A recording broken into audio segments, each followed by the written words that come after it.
ವೀಕ್ಷಕ ಬಂಧುಗಳೇ ನಮಸ್ಕಾರ. ಓಕೆ ನ್ಯೂಸ್ ಚಾನಲ್ಗೆ ಸ್ವಾಗತ ಸುಸ್ವಾಗತ. ಸುದ್ದಿಗಳ ವಿವರ. ಪರಿಸರ ಜಾಗೃತಿ ಮತ್ತು ಗಾಂಧಿ ತತ್ವ ನಾಡಿಗೆ ದೊರೆಯಬೇಕು.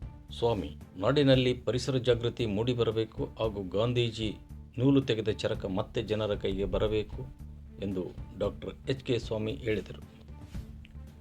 ಅವರು ಬೇಡರ ಕಾರ್ಲ್ಕುಂಟಿಯ ಕಾಲಜ್ಞಾನ ಮಠದಲ್ಲಿ ನಡೆದ 153ನೇ ಧಾರ್ಮಿಕ ದಾಸೋಹ ಕಾರ್ಯಕ್ರಮದಲ್ಲಿ ಭಾಗವಹಿಸಿ ಚರಕದೊಂದಿಗೆ ಪ್ರಾತ್ಯಕ್ಷಿಕೆ ತೋರಿಸುತ್ತಾ ಗಾಂಧೀಜಿಯವರು ಚರಕವನ್ನು ಇಡೀ ದೇಶಕ್ಕೆ ಪರಿಚಯ ಮಾಡಿಸಿ ನಮ್ಮನ್ನು ಸ್ವಾವಲಂಬಿಗಳನ್ನಾಗಿ ಮಾಡಿದ್ದರು.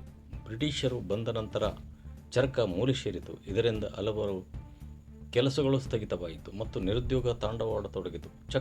ಚರಕ ಬಂದಿದ್ದರೆ ಅದಕ್ಕೆ ಬೇಕಾಗುವ ಹತ್ತಿ, ನೂಲು ತೆಗೆದು ಬಟ್ಟೆ ನೇಯುವುದು, ಬಣ್ಣ ಹಾಕುವುದು, ಹೀಗೆ ವಿವಿಧ ಕೆಲಸಗಳು ಉದ್ಭವವಾಗುತ್ತವೆ. ಅದಕ್ಕಾಗಿ ಪುನಃ ನಮಗೆ ಚರಕ ಬರಬೇಕು ಎಂದು ಹೇಳಿದರು. ಮೂಲತಃ ತರೀಕೆರೆಯವರಾದ ಸ್ವಾಮಿ ಸದ್ಯ ಚಿತ್ರದುರ್ಗದ ನಿವಾಸಿಯಾಗಿದ್ದಾರೆ. ಗಾಂಧೀಜಿಯವರ ಸಬರಮತಿ ಆಶ್ರಮಕ್ಕೆ ಭೇಟಿ ನೀಡಿ ಅಲ್ಲಿಂದ ಪ್ರಭಾವಿತರಾಗಿ ಸುಮಾರು 2001ರಿಂದ ಪರಿಸರ ಜಾಗೃತಿ ಹಾಗೂ ಗಾಂಧಿ ತತ್ವವನ್ನು ಪ್ರಚಾರ ಮಾಡುತ್ತಾ ಸಾಗಿದ್ದಾರೆ. ಮಹಾರಾಷ್ಟ್ರ, ಬಿಹಾರ್, ಬಾಂಬೆ ಸೇರಿದಂತೆ ಹೊರ ರಾಜ್ಯದಲ್ಲಿ ಪ್ರಚಾರ ಮಾಡಿದ್ದಾರೆ. ಹಾಗೆ ರಾಜ್ಯದಲ್ಲಿ ಗ್ರಾಮೀಣ ಪ್ರದೇಶಗಳಿಗೆ ಭೇಟಿ ನೀಡಿ ಪ್ರಚಾರ ಮಾಡುತ್ತಿದ್ದಾರೆ. ಚರಕ ರೈತರದು, ಆದರೆ ರೈತರು ಮಿಲ್ಗಳಲ್ಲಿ ನೇಯ್ದ ಟಾವೆಲ್ಗಳನ್ನು ಬಳಕೆ ಮಾಡುತ್ತಿದ್ದಾರೆ. ಇದು ದುರಂತವಾಗಿದೆ.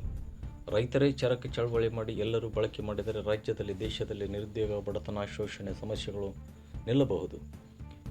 ಇಂದಿಲ್ಲ ನಾಳೆ ಇತಿಹಾಸ ಮರುಕಳಿಸುತ್ತದೆ ಎಂಬ ಭರವಸೆಯಲ್ಲಿ ಇದುವರೆಗೆ ಸುಮಾರು 1500 ಕಾರ್ಯಕ್ರಮಗಳನ್ನು ನೀಡಿದ್ದೇನೆ. ಆದರೆ ಬದಲಾವಣೆ ಮಾತ್ರ ಇದುವರೆಗೂ ಸಫಲವಾಗಿಲ್ಲ ಎನ್ನುವ ನೋವು ನನಗಿದೆ ಎನ್ನುತ್ತಾರೆ.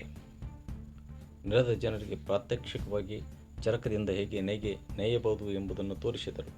ಅಲ್ಲದೆ ಹತ್ತಿ ಬಟ್ಟೆ ಹಾಗೂ ಇತರೆ ಬಟ್ಟೆಗಳ ಮಾಹಿತಿಯನ್ನು ನೀಡಿದರು. ಈ ಸಂದರ್ಭದಲ್ಲಿ ಕಾಲಜ್ಞಾನ ಮಠದ ಶಿವಕುಮಾರ ಮಹಾಸ್ವಾಮಿಗಳು,